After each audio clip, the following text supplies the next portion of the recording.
kita play, kita coba. Seperti ini teman-teman. Untuk video akhir ini kita buang saja. Ini teman-teman bisa ditambahkan efek suara atau audio. Jika ingin menambahkan, kita klik audio,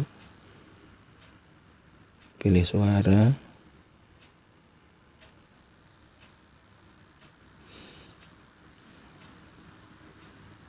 saya pilih love. Dicoba saja mana yang sesuai dengan yang teman-teman sukai. Coba saya pilih emotional love. Bisa didengarkan, dicoba, klik tambah.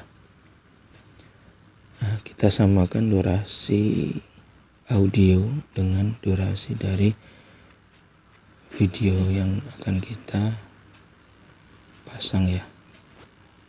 Ini teman-teman geser, ditahan, terus kemudian digeser ke kiri sesuai dengan durasi video awal. Nah, di sini kita bisa coba.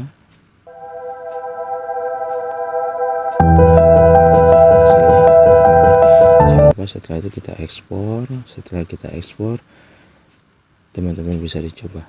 Nah, demikian video dari saya. Nantikan video selanjutnya teman-teman. Semoga bermanfaat.